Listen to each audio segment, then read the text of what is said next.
Hi, welcome to Juice Bar. Today we're gonna mix a cocktail inspired by Burn After Reading.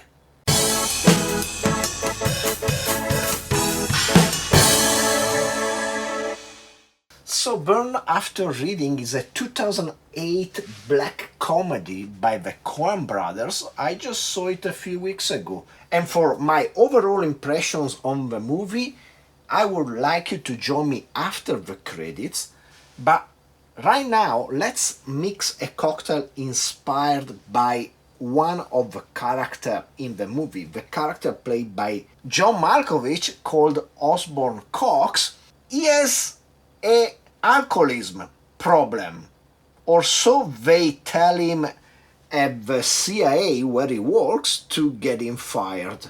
We just saw him drinking a couple of times during the movie. He goes on a binge at the end when things are going crazy, but overall he seems like a pretty functional alcoholic. He has some restraint and everything. But besides that, I really think the alcoholism was an excuse to fire him just because he's a big asshole. As far as what we see him drinking, the first time he grabs a bottle, just right after 5 p.m., he pours himself some Mount Gay rum and he slices some lime, and that's all we see. Later on, though, we see his bar, and he has a maker's mark right there in the middle. He has 2 bottles of Cointreau. He grabs a bottle of Cointreau, which is from the 60s actually, and then he grabs a gin.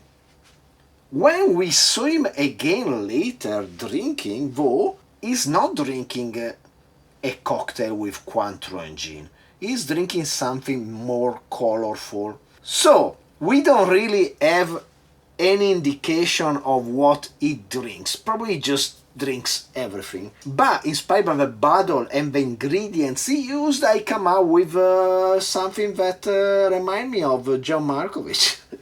So let's get down to mixing. And let's start with 1 dash of orange bitters, because we are a bit more sophisticated than Osborne Cox. And then we go on with lime juice. Let's squeeze it. And we're gonna need 22.5 milliliters or 3/4 of an ounce of lime juice.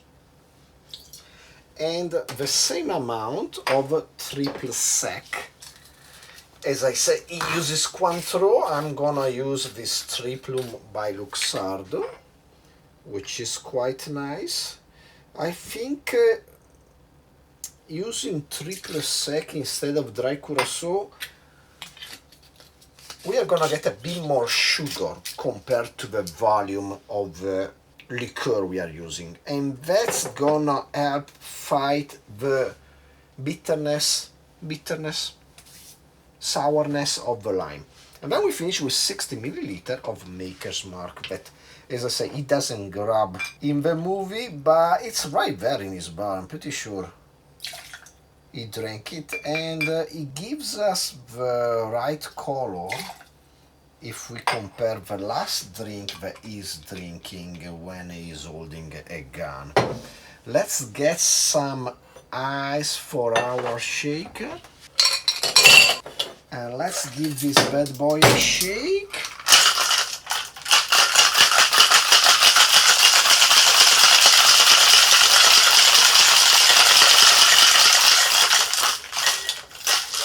Let's get a tumbler with a nice rock of ice. Let me give it a bit of a stir to make it go down. And let's pour the contents of our shaker over ice.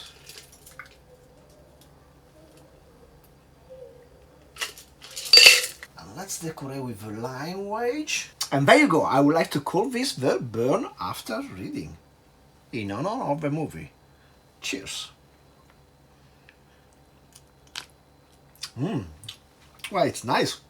What's not to like about this? It's basically a bourbon margarita served on the rocks. But the interaction between the triple sec and the bourbon and the orange bitters is really nice. It gives rise to different kind of flavors while you're tasting the cocktail. It's really, really pleasant.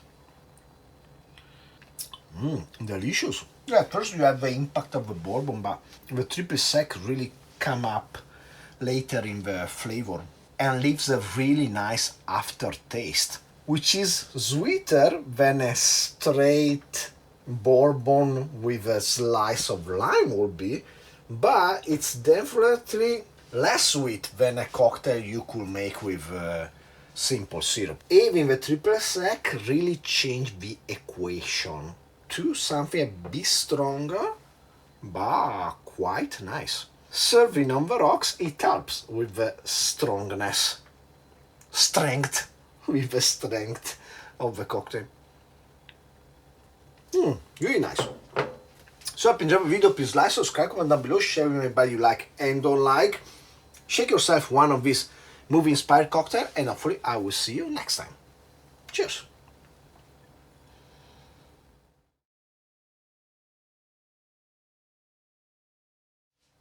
So what did I think about Burn after reading the movie? It was okay. It really felt a bit like the Coen Brothers were like, you remember when we made The Great Lebowski, how good the movie was? We just got a bunch of great actors, put them together around a kind of detective stories or spy story that in the end didn't really matter, and all that mattered were the scenes and the characters. Why don't we do it again? And they did it again. It's just not as good as The Big Lebowski. It has some really good characters, but there are really a lot of assholes. I mean, John Malkovich character is terrible.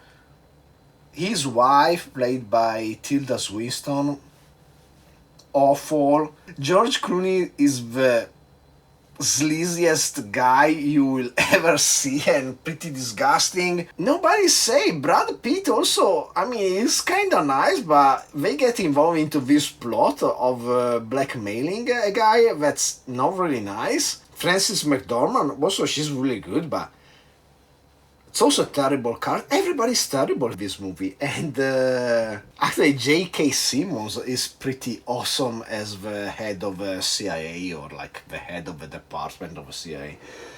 Just saying, like, everybody, who cares? Fuck these people. Who cares what they were doing? Just get them out of my hair. So overall, good movie. By Coen standards, okay. Not one of their best. Ma, okay.